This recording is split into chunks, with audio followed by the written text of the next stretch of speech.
Hey everyone, welcome back to our channel. Today, we're going to dive deep into the fascinating world of ocean desalination plants. Ever wondered how these plants turn seawater into fresh, drinkable water? So, let's start with the basics. Ocean desalination plants are facilities designed to remove salt and other impurities from seawater, making it suitable for human consumption and various other uses. There are several different methods used in ocean desalination, but today we're going to focus on the two most common ones: thermal desalination and reverse osmosis. First up, let's talk about thermal desalination. In this process, seawater is heated to produce steam, which is then condensed back into water, leaving the salt and other impurities behind. Now, let's break down the steps involved in thermal desalination. Step 1. Evaporation. Seawater is heated to create steam, which contains pure water molecules.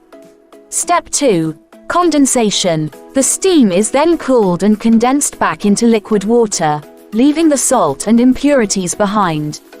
Step 3.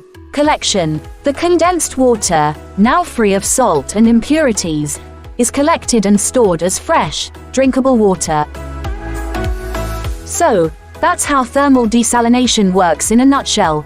Now, let's move on to the second method: reverse osmosis. Reverse osmosis is a process that uses pressure to force seawater through a semi-permeable membrane, which allows water molecules to pass through while trapping salt and other impurities. Now, let's break down the steps involved in reverse osmosis. Step 1. Filtration. Seawater is pumped through a series of filters to remove larger particles and debris. Step 2. Reverse osmosis. The filtered seawater is then pressurized and forced through a semi-permeable membrane, which allows water molecules to pass through while trapping salt and other impurities. Step 3. Collection. The purified water, now free of salt and impurities, is collected and stored as fresh, drinkable water.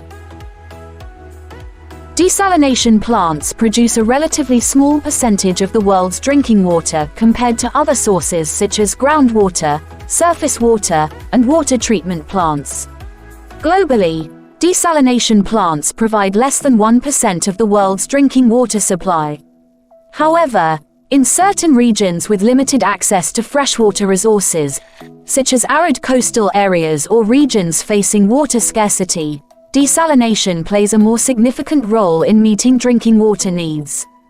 It's important to note that the percentage of drinking water produced from desalination plants can vary by region and is influenced by factors such as water availability, population density, and technological advancements in desalination processes.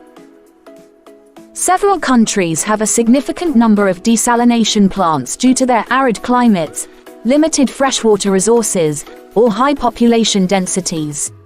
Some of the countries with the most desalination plants include Saudi Arabia, United Arab Emirates, United States, particularly in California, Texas, and Florida, Spain, Australia, China, Kuwait, Qatar, Algeria. These countries have invested heavily in desalination technology to address water scarcity challenges and provide fresh water for various purposes, including drinking water, agriculture, and industrial processes. It's worth noting that the number and capacity of desalination plants in these countries may vary over time due to factors such as population growth, economic development, and advancements in desalination technology. Thanks for watching. If you found this video informative, don't forget to like, share, and subscribe for more content. Until next time, stay curious and keep exploring.